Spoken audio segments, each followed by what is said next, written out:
moments où si tu perds tes pensées, tu loupes quelque chose de merveilleux. Alléluia. Dans cette église, nous devons apprendre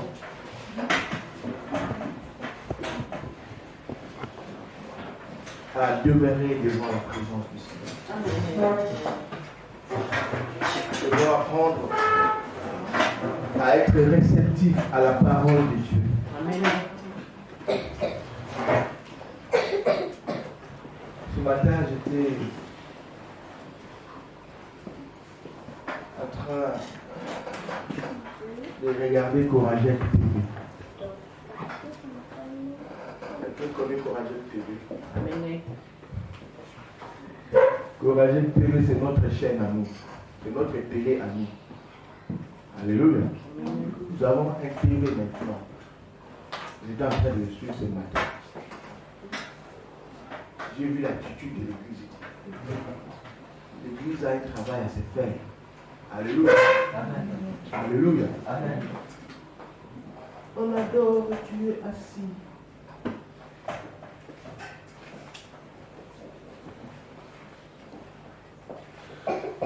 On adore, tu regardes de gauche à droite. Je sais qu'un travail sera fait pour tout un chacun. Amen. Notre Dieu est merveilleux. On écoute la parole de Dieu, on réagit. Que chacun fasse ce travail. Alléluia. Amen. Nous avons déjà parlé là-dessus plusieurs fois. Mais il faudra enseigner, nous enseignerons encore. Il y a une façon de recevoir la parole de Dieu. Les versets bibliques que nous lisons, ce ne sont pas des slogans comme le peuple d'abord. Non. La parole de Dieu, alléluia, Jésus a dit de cette parole est esprit et vie.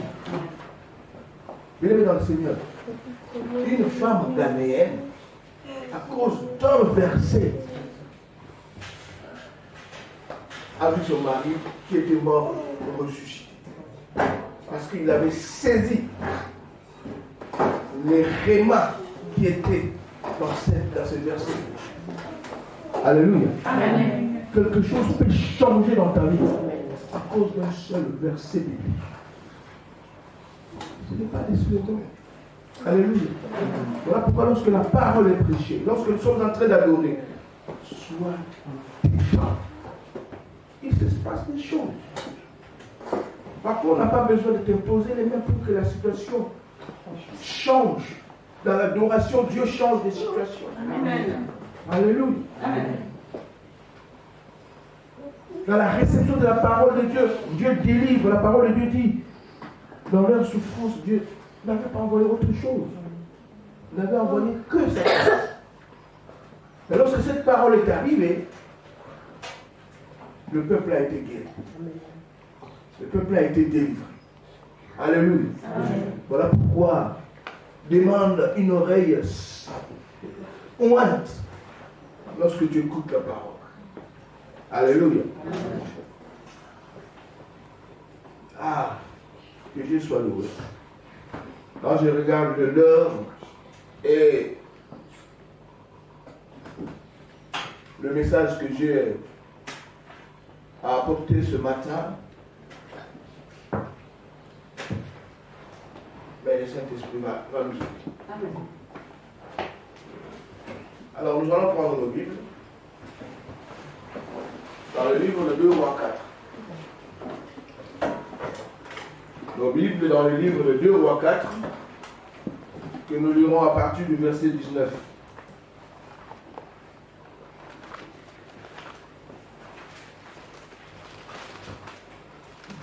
Deux Rois 4, nous lirons à partir du verset 19 jusqu'au verset 37.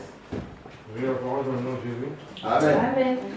Il lui dit, ma tête, le père dit à son serviteur, amène-le à sa mère. Le serviteur l'emporta et l'amena à sa mère. L'enfant resta sur ses genoux jusqu'à midi, puis il mourut. Elle monta le coucher sur le lit de l'homme de Dieu, ferma la porte derrière lui et sortit. Elle appela son mari et dit, envoie-moi un des serviteurs et une ânesse. Je veux vite aller vers l'homme de Dieu et revenir. Il demanda, pourquoi veux-tu aller aujourd'hui vers lui? Ce n'est ni le début du mois, ni le sabbat. Elle répondit, tout va bien. Puis elle fit sceller l'ânesse et dit à son serviteur, conduis-moi et avance. Ne m'arrête pas en route sans que je te le dise. Elle partit donc et se rendit vers l'homme de Dieu au mont Carmel. L'homme de Dieu l'aperçut de loin et dit à son serviteur Géasi, voici notre tsunami. Cours donc à sa rencontre et demande-lui, vas-tu bien? Ton mari et ton enfant vont-ils bien? Elle répondit, bien. Mais dès qu'elle fut arrivée près de l'homme de Dieu, sur la montagne, elle lui attrapa les pieds. Quand Géasi s'approcha pour la repousser, l'homme de Dieu dit, laisse-la, car elle est dans l'amertume, et l'Éternel me l'avait cachée, il ne me l'avait pas révélée. La femme dit alors, ai-je demandé un fils à mon Seigneur? Ne t'ai-je pas dit de ne pas me tromper? Élisée dit à Géasi, noue ta ceinture, prends mon bâton à la main et pars. Si tu rencontres quelqu'un, ne le salue pas. Et si quelqu'un te salue, ne lui réponds pas. Tu mettras mon bâton sur le visage de l'enfant. La mère de l'enfant dit, l'Éternel est vivant et ton âme est vivante. Je ne te quitterai pas. Élisée se leva et la suivit. Géasi avait des devancés et avait mis le bâton sur le visage de l'enfant, mais ni voix ni réaction. Il repartit à la rencontre d'Élisée et lui annonça, l'enfant ne s'est pas réveillé. Lorsqu'Élisée arriva dans la maison, il vit l'enfant mort, couché sur son lit. Élisée entra, ferma la porte sur eux deux et pria l'Éternel. Il monta sur le lit et se coucha sur l'enfant. Il mit sa bouche sur sa bouche, ses yeux sur ses yeux, ses mains sur ses mains, et s'étendit sur lui. Le corps de l'enfant se réchauffa. Élisée s'éloigna, marcha de long en large dans la maison, puis remonta s'étendre sur l'enfant. Alors l'enfant éternua 7 fois avant d'ouvrir les yeux. Élisée appela Géasi et lui dit, appelle notre tsunamite. Géasi l'appela et vint vers Élisée, qui dit, prends ton fils. Et elle alla se jeter à ses pieds et se prosterna jusqu'à terre. Puis elle prit son fils et sortit. Elle alla se jeter à ses pieds et se prosterna contre terre. Et elle prit son fils et sortit. Amen. Amen. Qui connaît cette histoire? Il est question de cette femme de distinction qui habitait Sunem. Amen. Amen. Amen. Cette femme, on l'appelle femme de distinction, tout simplement parce que il avait exprimé de l'hospitalité vis-à-vis de l'homme de Dieu Élisée. Amen. Amen. Amen. Alors, il avait invité l'homme de Dieu à manger chaque fois qu'il était dans ce village. Sunem. Et l'homme de Dieu, à chaque fois qu'il était dans ces villages-là, il n'avait pas de souci de quoi je vais manger, parce que cette femme s'occupait d'elle. Alléluia. Amen. Mais cette femme ne s'est pas limitée seulement à nourrir l'homme de Dieu. Un jour, elle dit encore à son mari, nous devons faire une chambre haute pour les serviteurs de Dieu. Parce que cet homme est un saint homme de Dieu. Alléluia. Amen. Son mari a approuvé et ils ont préparé une chambre haute pour qu'à chaque fois que l'homme de Dieu était dans ce village, qu'il ne regarde pas le soleil se coucher. Donc il avait au moins une place pour dormir. Alléluia. Amen. Alléluia. Amen. Alléluia. Amen. Ah. Moi, si je veux dire comme apôtre, évangéliste Pétrus, Amen, ça va bien. Alléluia. Amen. Donc cet homme, cette femme, et son mari ont préparé une place pour l'homme de Dieu. Lorsqu'il s'est retiré dans leur village, il pouvait dormir là-bas. Donc non seulement qu'il pouvait manger, mais il pouvait aussi dormir. Ils ont mis une table, ils ont mis un lit, ils ont mis un chandelier et une chaise pour l'homme de Dieu.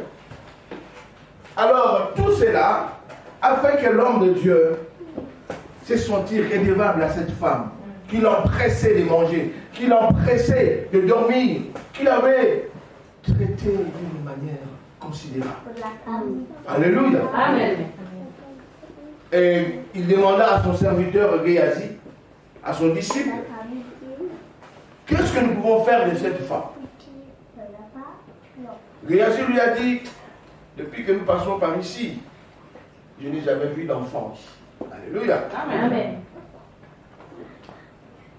Et l'homme de Dieu a compris que bon, nous allons bénir cette femme en lui donnant, alléluia, un enfant. Et c'est là que l'homme de Dieu, Élisée, a dit à Géasi, appelle-la. Et l'homme de Dieu a prophétisé, a béni cette femme en lui disant, l'année prochaine, tu toucheras un fils, tu auras un enfant.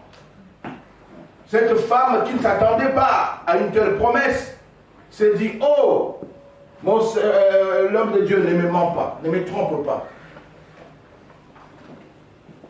L'homme de Dieu a dit, ceci est ainsi, et oui, et amen. Cela s'accomplira. Et c'est ce qui s'est accompli. Cette femme a fini par avoir un enfant l'année suivante. Alléluia. Amen. Mais quelque chose s'est passé après que cet enfant a commencé à grandir. Il est arrivé que cet enfant est mort. Alléluia. Amen. C'est là où nous voyons au verset 19, la Bible nous dit, et où nous avons commencé, si Stéphane peut nous aider à les lire, la Bible nous dit, il lui dit, ma tête, le père dit à son serviteur. donc cet enfant était avec son père dans le champ pour la moisson, et à un moment donné, à l'inopiné, l'enfant qui pleure, qui commence à gémir qu'il avait mal à la tête. Et le père envoie l'enfant à sa mère. Il envoie un serviteur, amène-la à sa mère. La mère qui reçoit l'enfant qui était à la maison, qui reçoit l'enfant, très malade. Il commençait à faire ce que les mamans font pour soulager, pour donner les premiers soins. Mais l'enfant est mort entre ses mains. Alléluia. Amen. Qu'est-ce que cette femme a fait? Elle prend l'enfant qui était mort, il l'amène dans la chambre haute qu'ils avaient préparée pour les serviteurs de Dieu. Alléluia. Amen. Où est-ce qu'il les met? Sur le lit où dormaient les serviteurs de Dieu. Puis il sortit, ferma la chambre haute. Alléluia. Amen. Alléluia. Amen. Je vous promets, on parlera très prochainement d'une révélation qui est cachée dans le fait de ramener l'enfant dans cette chambre haute, le poser dans le lit où le serviteur de Dieu dormait. Mais aujourd'hui, on va parler d'autre chose. Alléluia. Amen. Si j'oublie, rappelle-moi. Est-ce qu'il y aura quelqu'un qui va me rappeler? Ah Seigneur, vous serez bénis pour la révélation de l'église. Amen. Mon rappelez-moi. Amen. Est-ce que vous me rappelez pas? Encore le parent va couper là, le matin, on va venir au soir. Alléluia. Amen. Mais moi je vous dis, l'histoire qui se cache, la réma qui se cache dans la chambre haute. Alléluia. Mais aujourd'hui, on voudrait parler de cette enfant. Elle pose son enfant dans la chambre haute et s'en va, demandant à son mari de lui envoyer un serviteur avec une ânesse, afin qu'il aille où? Afin qu'elle aille où? Rencontrer l'homme de Dieu. Alléluia. Amen. Pourquoi rencontrer l'homme de Dieu? Alléluia, pour lui reprocher, pour lui donner la nouvelle que l'enfant que tu m'avais donné n'est plus. Et pourtant, je t'avais dit de ne pas me tromper. Et pourtant, je t'avais donné à manger, je t'avais donné la place pour dormir, mais je ne t'avais rien demandé. Je l'avais fait de tout cœur. Donc, cette femme a pris la route pour aller vers l'homme de Dieu. Arrivé là-bas, l'homme de Dieu qui était avec son serviteur Géasi a aperçu cette femme venir. Il dit à son serviteur, on va lui demander, comment va sa famille? Géasi est allé demander, comment va ta famille? La femme a dit, si nous connaissons l'histoire, participons. Amen. La femme me dit, tout va bien, ça va bien. Alléluia. Mais l'enfant est sans respiration dans la chambre haute. Ça aussi, on le met à côté. Rappelez-moi un jour, on parlera de la révélation qui est passée. Mais aujourd'hui, on parle d'autre chose. Alléluia. Amen. Alléluia. Amen. Mais qu'est-ce qui se passe? Lorsque cette femme s'est rapprochée de l'homme de Dieu, Élisée, elle se prosternera par terre pour lui dire, ne t'avais-je pas dit, ne me trompe pas. Le fils en question, je l'ai eu. Alléluia. Amen. Mais au moment où je parle, je l'ai perdu. Son corps, c'est comme ça qu'on dit de quelqu'un, d'un fils quand il est mort, ou d'un père ou d'un parent. C'est le corps maintenant. Mais le corps, je l'ai laissé dans la chambre haute. Pourquoi m'as-tu fait cela? Il eût mieux fallu que je n'ai pas d'enfant que de l'avoir pour le perdre tout de suite après. Alléluia. Amen. Et l'homme de Dieu a dit à son serviteur Géasi, vas-y, prends mon bâton. Arrive là-bas, elle fait quelque chose. Il lui donne des consignes, des choses, ce qu'il lui dicte, ce qu'il allait faire pour que cet enfant puisse revenir à la vie. Le serviteur est allé, Géasi a précipité. Si tu rencontres quelqu'un en cours de route, ne le salue pas. Le problème est tellement urgent. Si c'était une ambulance, il y aurait des pile pour que la route soit dégagée. Il arrive là-bas, il fait ce que son maître lui avait dit. Parler en langue, tourner 4 fois, faire des kilbiques. En tout cas, tout ce que son serviteur, ou plutôt son maître lui avait dit. L'enfant est resté inerte. Alléluia. Amen. Il a fait. Puisque le résultat n'était pas au rendez-vous, il sort et il aperçoit le maître qui arrive avec la femme, doucement. Il dit,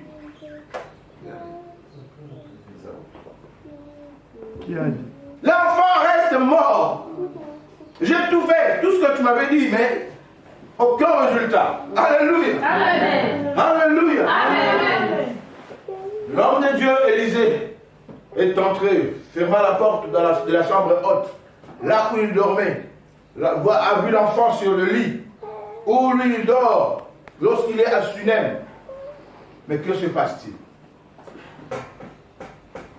Élisée commence à prier. Prie et il prie. À un moment donné, le corps de l'enfant se réchauffa. C'est ce qu'on a lu, n'est-ce pas? Est-ce qu'il est ressuscité? Mais il n'avait pas abandonné. Il continua à prier. Il allait ça et là. La Bible dit.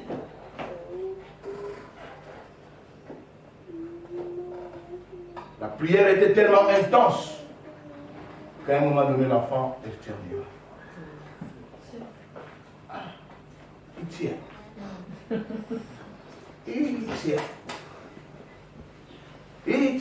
Cette fois, comme signe que l'enfant est revenu à la vie. Alléluia.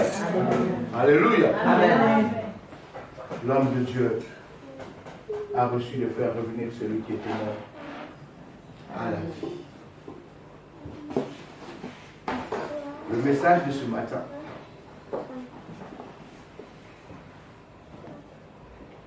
s'intitule comment amener une âme à Christ. Alléluia. Amen. Lolengeni ni komema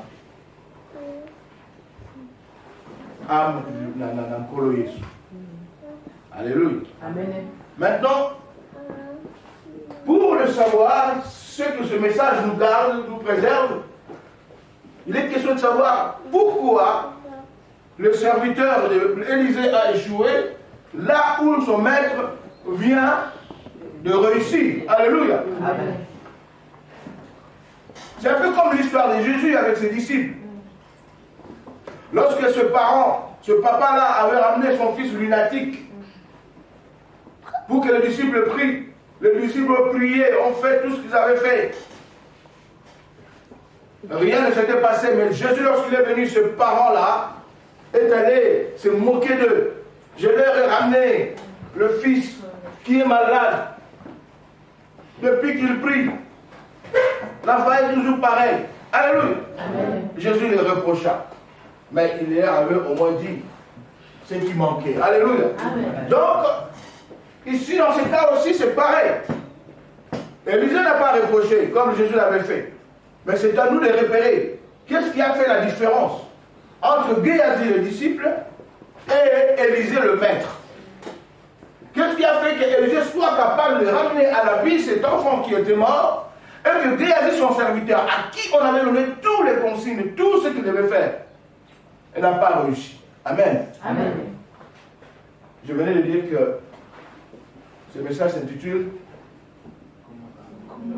Comment amener une âme à Christ. Alléluia. Bien aimé, si nous loupons tout ce qui peut être dit dans un message, au moins gardons le titre. Parce que si tu sors ici, on peut te demander qu'est-ce qu'on a prêché aujourd'hui? Tu vas seulement dire, pasteur, ATI. Les lois ATI. ATI Nini. ATI. Non. Il faut au moins dire les titres. Alléluia. Amen. On nous a prêché comment amener une âme à Christ. Là, c'est déjà, tu vois que tu es sérieux. Là, tu vas vraiment à l'église pour quelque chose. Alléluia. Amen. Donc voilà. Nous allons donc comparer. Nous allons voir qu'est-ce qu'avait Élisée pour être à mesure de ressusciter cet enfant qui était mort et qui n'avait pas Géasi son disciple. Est-ce que nous sommes là? Amen.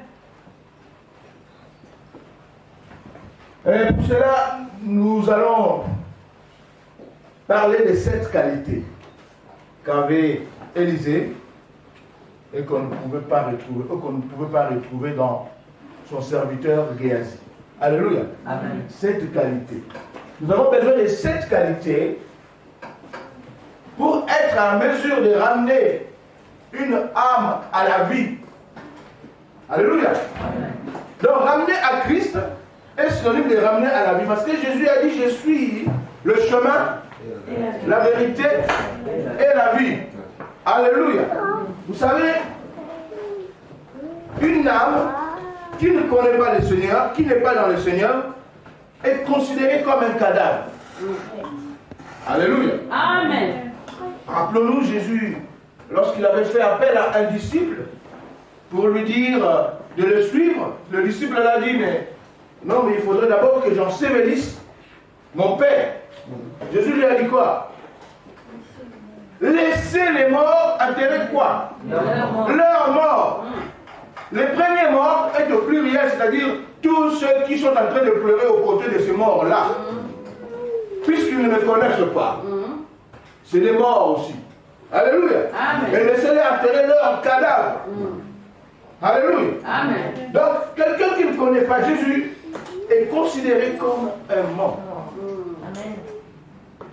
Et toi qui connais Jésus, tu es appelé à amener à la vie qui est Christ ceux-là qui sont morts.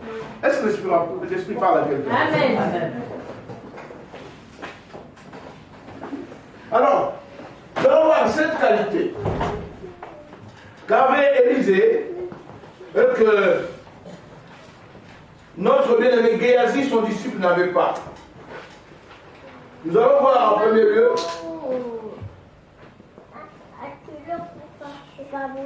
nous allons lire dans 2 Rois, chapitre 2, verset 9. 2 Rois, chapitre 2,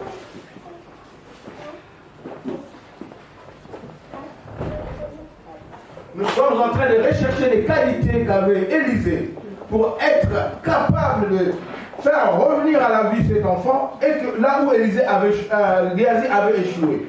Donc je disais qu'on devait lire dans 2 Rois, chapitre 2, verset 9, et nous repérerons une qualité. Je vais prendre au nom de Jésus. Amen.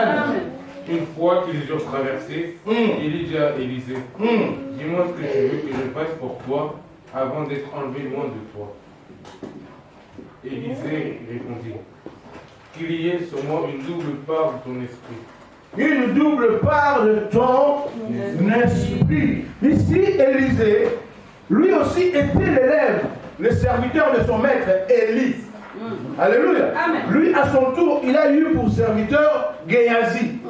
Mais le disciple qui était Élisée, un jour, il dit, son maître lui dit, dis-moi ce que tu veux que je fasse de toi lorsque moi, Élie, je serai enlevé.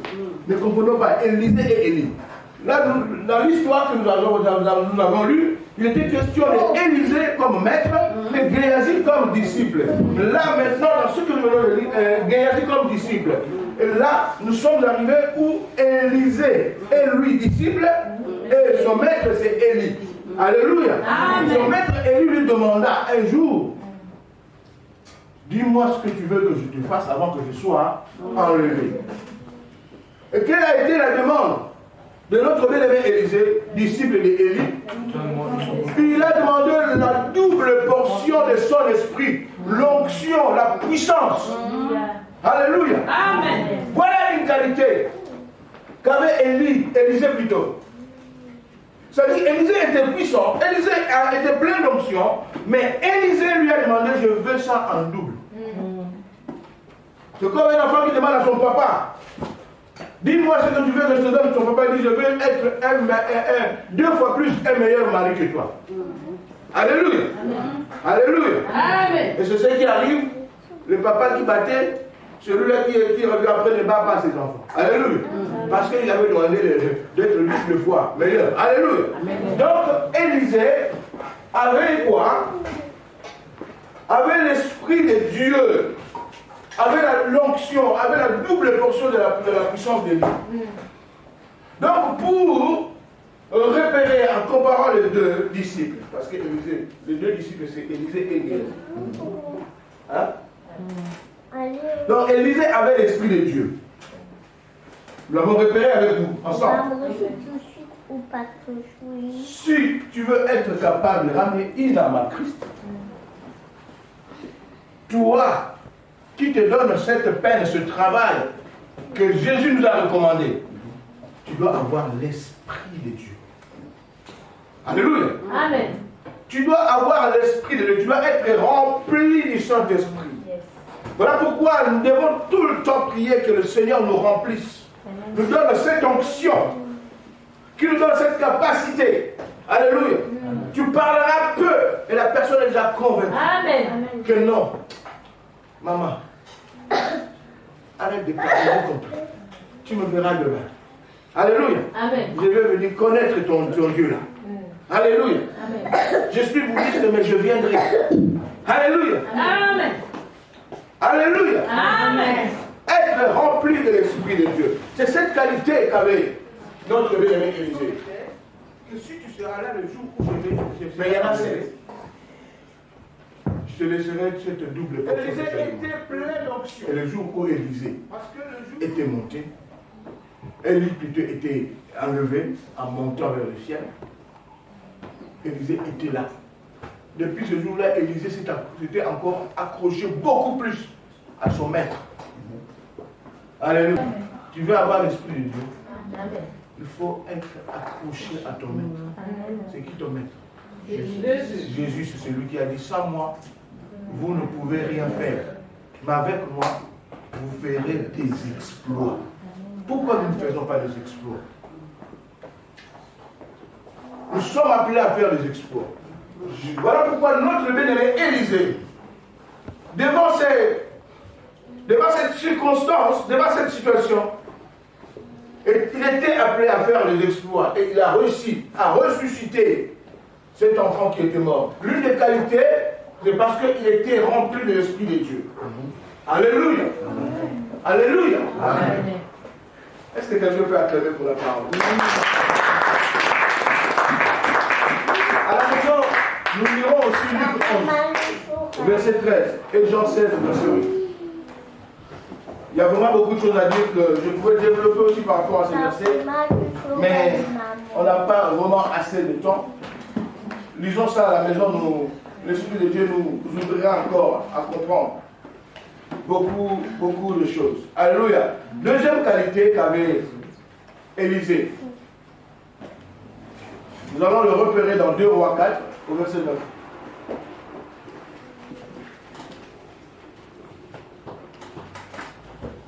J'ai la parole au nom de Dieu. Amen. Elle dit à son mari, vois-tu, je sais que cet homme qui vit passe toujours chez nous et est un saint homme de Dieu. Alléluia. Amen. Vois-tu, je sais que quoi? Vois-tu, je sais que cet homme qui passe toujours chez nous est un saint homme de Dieu. Ah! C'est cette femme sunamite qu'on appelle femme de distinction. C'est lui qui avait exprimé son hospitalité vis-à-vis d'Élisée, qui avait parlé à son maître, à son mari. Vois-tu, cet homme qui vient chaque fois chez nous est un saint homme de Dieu. Moni, moto ayaka tango nous pas la biso. Attends, ça vient au centre, dans vos zambés. Alléluia. Amen. Une autre qualité qu'avait notre bien-aimé Élisée. Une conduite sainte. Alléluia. Amen. Vous savez, il y a des gens, il y a des figures, tu le vois seulement, tu dis, au centre, il est vraiment. Mais Élisée, cette femme a constaté que non, ce n'est pas un homme comme tout autre homme. Il y a des gens qui passent ici, nous recevons aussi des gens à la maison. Mais cet homme, sa façon de parler, les choses qu'il dit, la façon de concevoir les choses, la façon dont il se met à écouter lorsque nous autres nous parlons, on ressent de lui une sainteté. Alléluia. Amen. Cet homme est un saint homme de Dieu. Donc, comme deuxième qualité que nous devons avoir pour que nous soyons à mesure de ramener des ténèbres à la lumière des âmes, avoir une conduite sainte. Avoir une conduite sainte. Vous savez, parfois, il ne suffit pas seulement de parler, d'annoncer Jésus pour que quelqu'un puisse venir à Jésus. Notre comportement, notre façon de vivre, notre façon de marcher, quand je parle de marcher, ce n'est pas par rapport à la démarche, mais notre conduite, alléluia, Amen. peut aussi être un moyen d'évangéliser. L'apôtre Mongali nous avait, l'évangéliste Mongali nous avait parlé de ça l'autre fois. Comment nous nous conduisons? Quelle est notre conduite? Les gens, le monde sait que nous prions. Nous sommes des chrétiens. Mais on est surpris de voir un chrétien, chantre, pasteur, on voit quoi dans les réseaux sociaux? Sa femme plein de... Tatouage? Non, je ne voulais pas parler de tatouage. Des cicatrices. Oui, parce que quand il est en colère, chrétien qui prend de sa femme un esprit mauvais, comme Jésus l'avait fait dans le temple. Alléluia. Amen. Est-ce que un homme comme ça, c'est un saint homme de Dieu? Non. On rencontre à l'église des gens qui se disent chrétiens.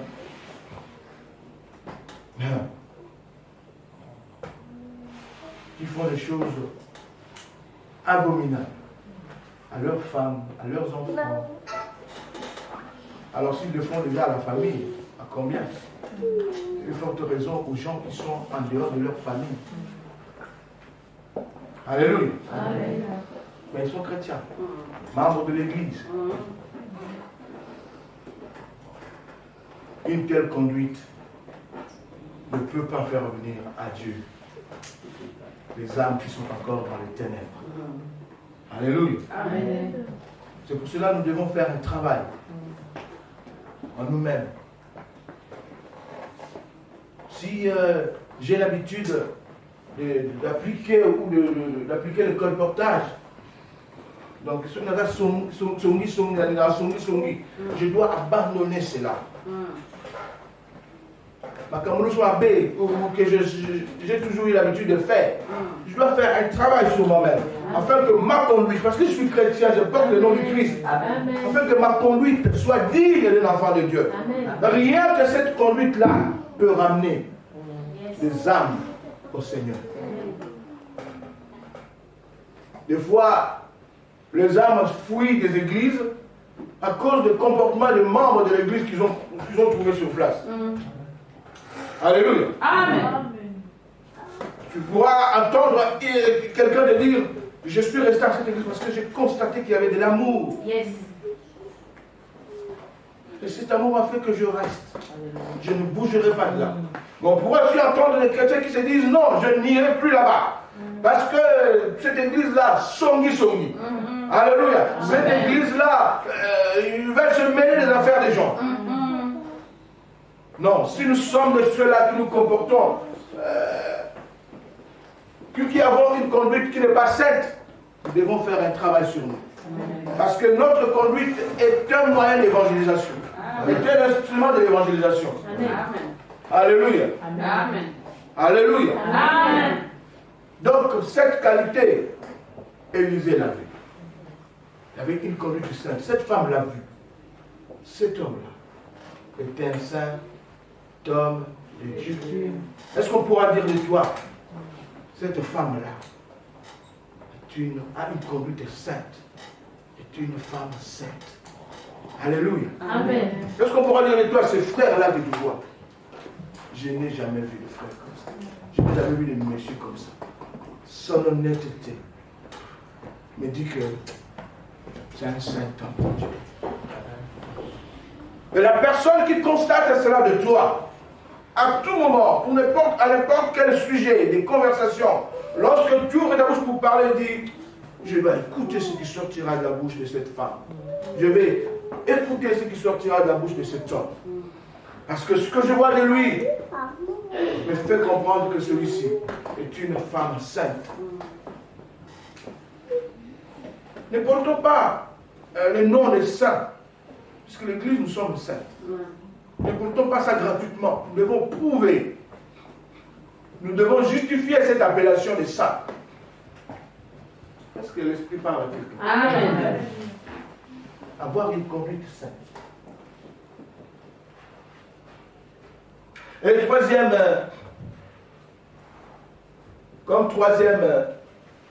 troisième quoi? Qualité.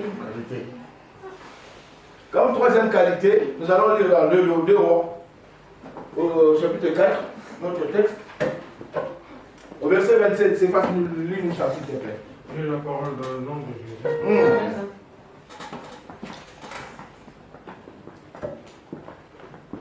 Mais dès qu'elle fut arrivée près de lui, près de l'homme de Dieu, sur la montagne, elle lui attrapa les pieds. Comme Géasi s'approcha pour la repousser, l'homme de Dieu dit, laisse-la, car elle est dans l'amertume, et l'Éternel me l'avait cachée, il ne me l'a pas révélée. Lorsque cette femme venait voir l'homme de Dieu, Géasi a été envoyé par Élisée pour lui dire, on va lui demander comment va sa famille. Alléluia. Amen. Géasi a demandé à cette femme, cette femme a dit, tout va bien. Il a quitté Géasi pour s'approcher vers Élisée. Et là, il se prosterna à ses pieds pour lui adresser maintenant cette parole. Pourquoi m'as-tu trompé? Ne t'avais-je pas dit, ne me trompe pas. Est-ce que je t'avais demandé un enfant? Pendant qu'il fait cela, le serviteur d'Élisée, à la personne de Géasi, vient prendre l'enfant pour le retirer de son serviteur. Alléluia. Amen. Se demande si les 2 serviteurs d'Élisée Nabonzabé où il était vigile. Peut-être qu'il était son garde du corps. Et là où Élisée lui dit, mais non, mais laisse-la. Alléluia. Amen. Son cœur est rempli d'amertume. Même si Dieu ne l'a pas révélé, on sent qu'elle va mal. Alléluia. Amen. Et là, on ressent cette qualité, cette troisième qualité, la compassion. Géasi n'est pas compatissant. Alléluia. Mais l'homme de Dieu lui-même est compatissant. Vous savez, Jésus, à chaque fois, nous, quand nous lisons dans la Bible, nous verrons très souvent ému de compassion et il a accompli quelque chose. Bien aimé, tu peux avoir beaucoup de dons en toi, mais si la compassion n'est pas ton partage, il te sera difficile que ces dons-là puissent se manifester. Vous avez la compassion. Vous avez la passe. On appelle ça la guérison. Sans compassion.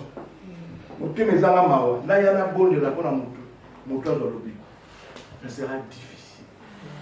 Jésus réussissait parce qu'il avait de la compassion. Alléluia. Élisée avait cette qualité-là. Il était compatissant. Il avait de la compassion. Un chrétien qui n'a pas de compassion ne se donnera pas la peine Alléluia. de parler de Jésus à quelqu'un d'autre.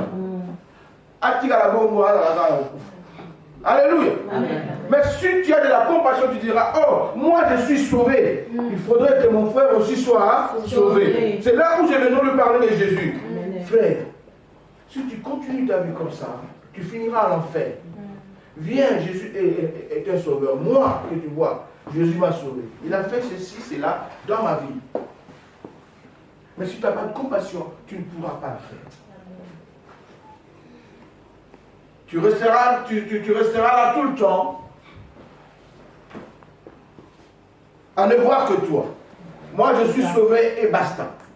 Alléluia. Amen. Que celui qui veut être sauvé, qu'il croit au Seigneur. Mais comment croira-t-il si personne ne lui parle de comment faire pour être sauvé? Et ce travail-là, c'est toi qui dois le faire. Papa, mon gars, n'est-ce pas? Et ce travail-là, c'est à nous de le faire. Quand je parle de moi, je ne parle pas de moi comme pasteur, mais comme chrétien. Amen. Alléluia. Amen. Avoir de la compassion. Lorsque tu vois un voyou en cours de route, dis-toi, oh Mamango, que sera la fin de sa vie? Alléluia. Il va falloir que je lui parle de la part du Seigneur. Tu vois un mari violent, tu lui dis, hey, s'il continue comme ça, comment va-t-il finir? Avoir la compassion d'aller lui annoncer Jésus, pour que lui aussi puisse venir dans le camp où tu te trouves toi. Quel camp? Le camp de Jésus. Si tu n'as pas de la compassion, le camp de Jésus, tu seras dans l'égocentrisme.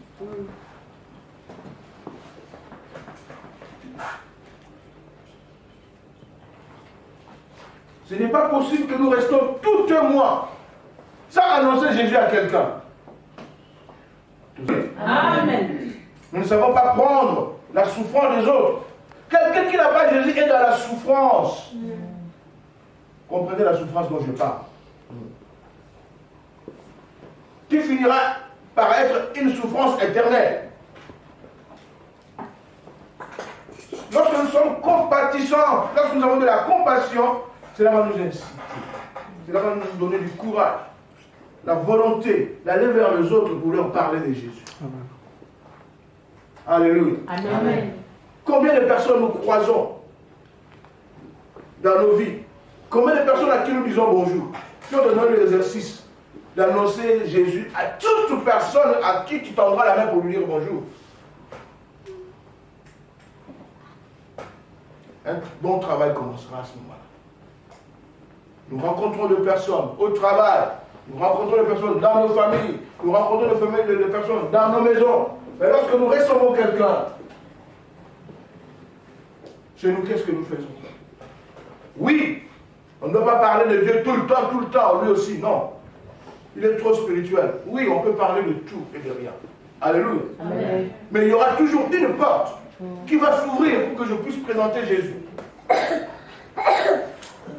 Est-ce que nous comprenons quelque chose? Amen.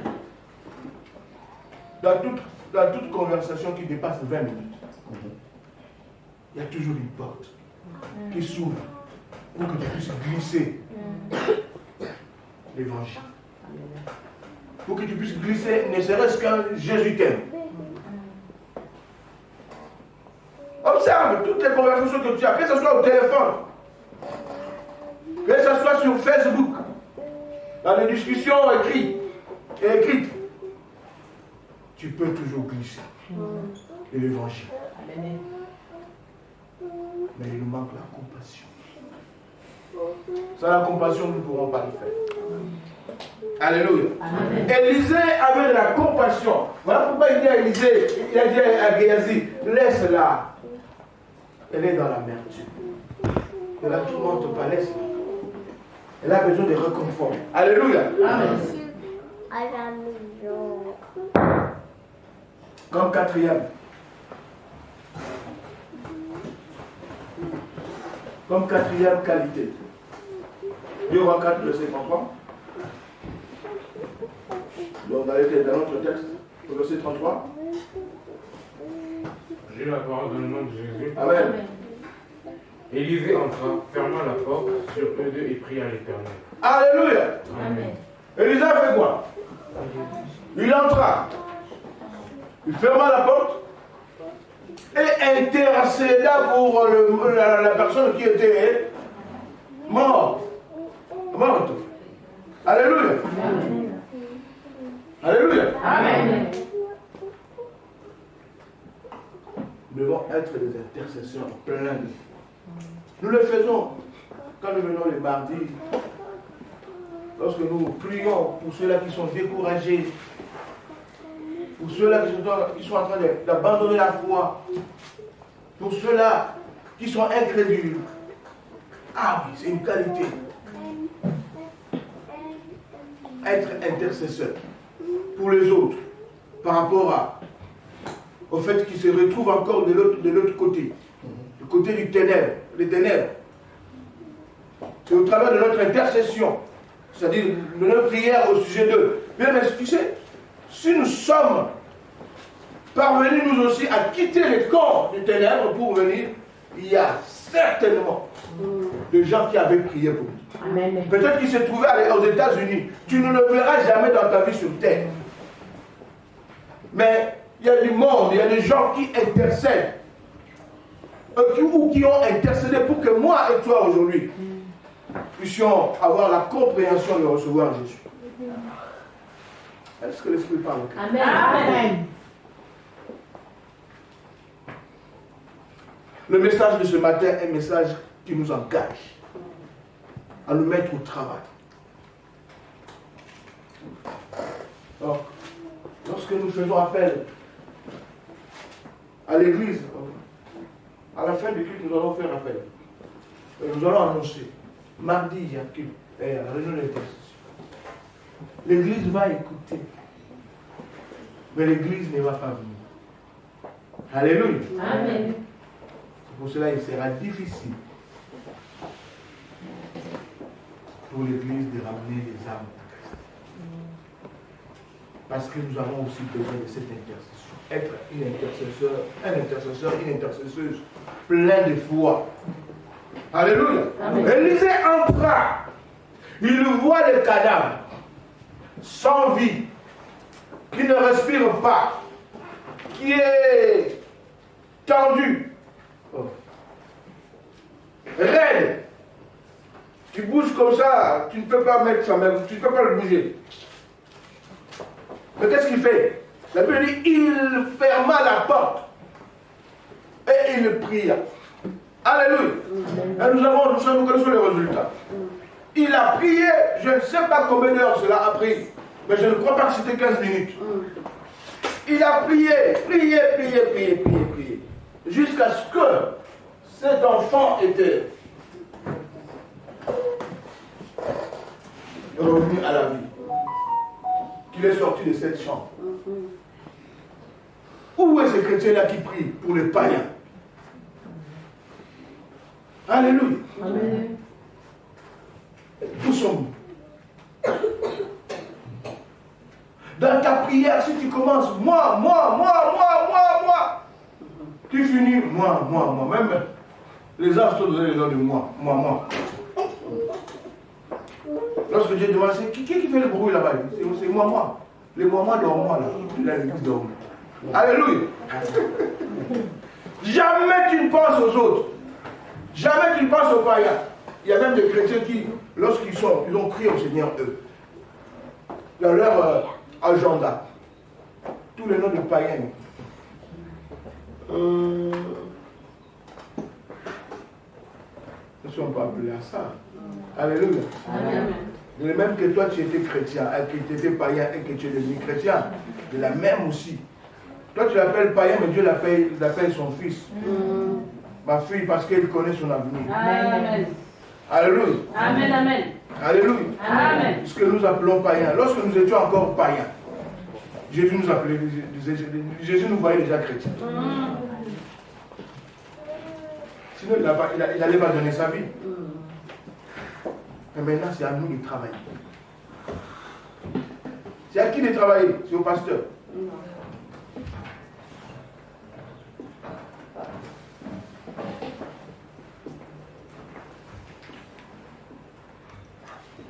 Cinquième qualité. Supportez-moi, ma télé est là, la télé. Il faut que je le finisse.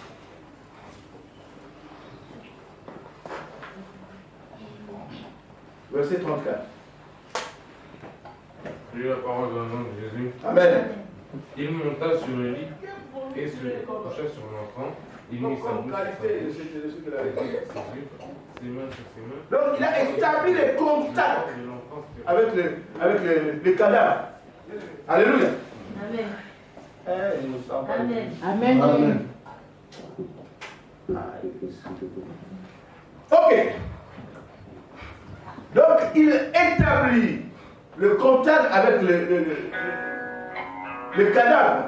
Et ce mouvement-là, cette position-là, a fait que la chaleur, le corps de l'enfant qui était mort se réchauffa. Alléluia. Amen. Donc comme qualité, savoir aborder les morts ou les pécheurs. Savoir aborder. Savoir aborder. Parce que pour que tu parles à quelqu'un de Jésus, il faut l'aborder, n'est-ce pas? Hein? Amen. Je vous ai perdu. Non. Vous êtes là? On est là. Gloire au Seigneur. Donc, savoir aborder. Aborder la personne qui est encore de l'autre côté. Si tu ne sais pas l'aborder, rien ne se passera. Amen. Alléluia. Amen. Il y a dans beaucoup de cas où nous pouvons aborder des personnes. Mais même pour évangéliser, nous avons besoin d'aborder. On avait expérimenté l'autre fois à la gare. Il faut aller vers la personne pour lui ouvrir les tracts. Alléluia. Amen. Le regarder, lui dire bonjour. Alléluia. Savoir aborder. Et parfois dans l'aborder, il se cache beaucoup de choses. Quelqu'un qui sait aborder, quelqu'un qui est formé à apporter la bonne nouvelle aux païens, nous aurons le temps d'apprendre des enseignements sur la façon d'aborder. Je vais donner un exemple. Par exemple, à un musulman, à qui je vais apporter la bonne nouvelle, je ne lui dirai pas Jean 3,16. Parce qu'il va m'exécuter le plus tôt possible. Alléluia. Amen. Je parle de savoir aborder. Jean 3,16 dit Dieu a tant aimé le monde afin qu'il comprenne. Qu'est-ce que Dieu a fait? Comprenons. Directement, il va m'exécuter. Mais je pouvais lui lire 3, Apocalypse 3, verset 20. Alléluia. Je suis à la porte et je frappe. Si tu m'ouvres, Tu entres j'entre, je souperai avec toi, avec toi et toi. avec moi. Là, ça peut être comme ça. Donc savoir aborder. Non. Je suis en train de parler de savoir aborder. Vous savez, nous sommes tous des mariés ici, non? Pour se marier, il faut savoir aborder. Hein? Papa, pour que maman Nelly soit ta femme, tu as su l'aborder. Tu as dit les mots qu'il fallait. Et maman Nelly a dit oui. Et elle est devenue ta femme. Amen. Alléluia. Amen. Ou vice-versa. C'est un art. Et nous aurons le temps d'apprendre ça ici. Amen. Mais quand la convocation sera donnée, viens apprendre comment aborder. Amen. Comment monter bouche à bouche, main sur main. Et puis pour que les morts puissent se réchauffer. Alléluia. Amen. Dans le savoir aborder se cache aussi le langage à tenir. Nous allons lire quelque chose. 1 Corinthiens 9.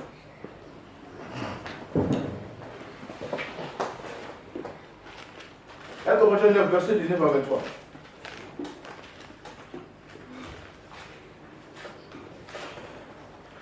Un Corinthiens 9, 19 à 23. Celui qui a trouvé peut nous lire ça rapidement. Je la parole dans le nom de Jésus. Amen.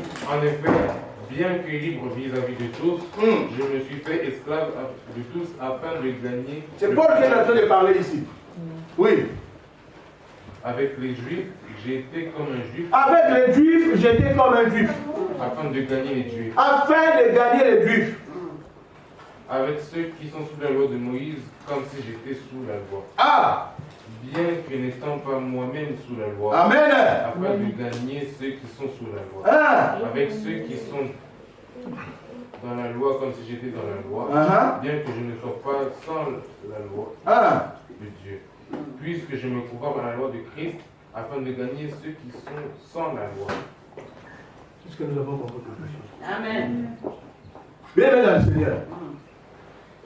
Parfois, même si aujourd'hui, puisque tu es chrétien, ton langage est devenu saint, parfois tu peux parler comme un païen juste pour le faire venir au Christ. Non, je ne sais pas si... Amen. Amen. Paul est en train de dire avec les Juifs, j'étais comme un Juif. Afin de le faire venir En Christ. en Christ. C'est-à-dire que ne soyez pas étonnés, un jour tu me repères en train de parler l'anguilla. Que peut tous l'anguilla? Amen. Commissariat en Palestine.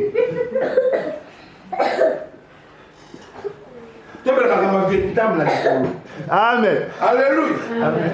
Ne sois pas étonné. Parce que je veux que ce frère-là, qui ne peut que comprendre l'anguilla, puisse venir au Seigneur. Amen. Au Vietnam, Nangaïnaï, commissariat de parlementaire. Ah, Jésus. Amen. Cela n'est pas un problème.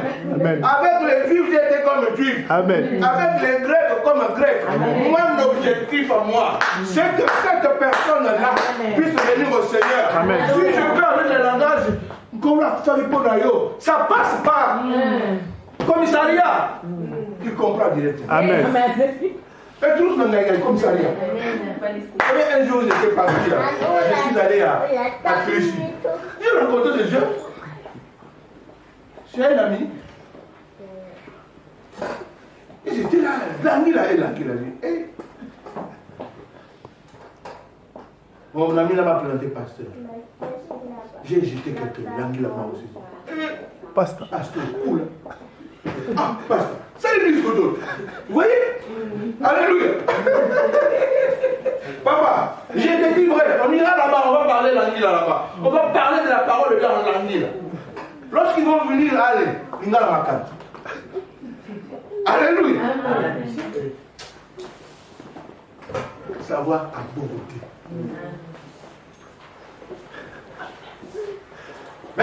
me dit, ah, pasteur, je vais Mélanie au kilo. Je vais aller si tu entends Mélanie au kilo, je vais aller à Massa. Alléluia. Et là, moi, je dis Soukaïna. Yaganos. Alléluia. C'est le langage, c'est la façon d'aborder. C'est une manière d'aborder. Si cela nécessite Kindoubil, on va à Kindoubil. Mais mon objectif, c'est que cette personne-là, pour qui j'ai la compassion, ne reste pas dans les ténèbres. Alléluia. Amen. Mais tout en restant sainte. J'ai un objectif. Paul a dit, avec les juifs, j'ai été comme juif. Amen. Avec les grecs comme grecs. Avec ceux qui sont dans la loi, comme ceux qui sont dans la loi, moi aussi. Bien que n'étant plus dans la loi. Savoir aborder. Alléluia. Amen. Savoir aborder. Ah, il reste encore 2. Bon. Ayez le courage de comprendre que nous n'avons pas assez de temps. Amen. Hein? Amen. Et 2 autres qualités restera pour la prochaine fois. Amen. Mais là aussi, rappelez-moi. Amen. Je veux voir que l'Église s'intéresse à la parole de Dieu. Amen. Si vous ne me rappelez pas, j'aimerais parler d'autres choses. Alléluia. Amen. Nous allons nous lever et rendre grâce au Seigneur.